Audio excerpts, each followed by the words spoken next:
கீர்த்தி மற்றும் மணியின் பலமான வீடு. கீர்த்தி என்ற பேசும் கிளியும் மணி என்ற மென்மையான பூனையும் ஒரு பெரிய மாமரத்தடியில் வசித்தனர். மழைக்காலம் வருகிறது, மணி என்றது கீர்த்தி. இப்போது நமக்கு ஒரு உறுதியான கூரை தேவை.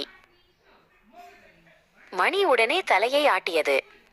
ஆம் கீர்த்தி, நாம் இருவரும் சேர்ந்து ஒரு பலமான வீடு கட்டலாம். மணி அருகில் இருந்த காட்டிற்குள் விரைந்து சென்று சிறிய உறுதியான மரக்கட்டைகளை தேடி எடுத்தது.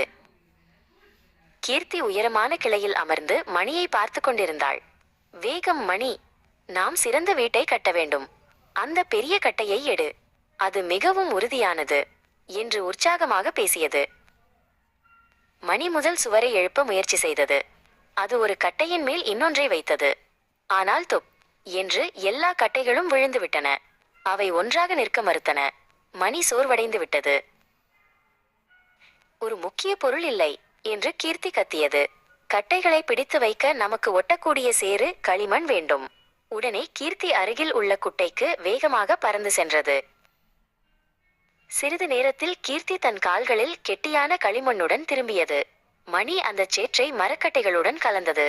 இப்போது ஒட்டுவதற்கு ஒரு நல்ல வழுவழுப்பான கலவை கிடைத்தது. அவர்கள் சுவர்களை மீண்டும் கட்டத் தொடங்கினர். மணிக்கட்டைகளை அடுக்கியது. கீர்த்தி தன் அலகால் சேற்றை தடவியது. ஒரு வரிசை, 2 வரிசை சுவர்கள் உறுதியாக நிமிர்ந்து நின்றன. வீட்டின் சுவர்கள் உயர்ந்தன. இப்போது கூரைக்கான நேரம் வந்தது.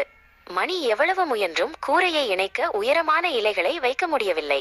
நான் இவ்வளவு உயரத்திற்கு போக முடியாதே என்று அது முணுமுணுத்தது. எனக்கு உதவ முடியும் என்றது கீர்த்தி.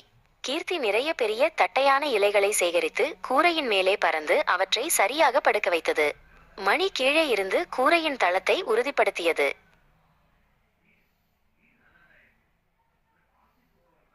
கடைசியாக வீடு முடிந்தது. ஒரு சிறிய ஆனால் உறுதியான கூரை வீடு மழைக்காக தயாராக இருந்தது.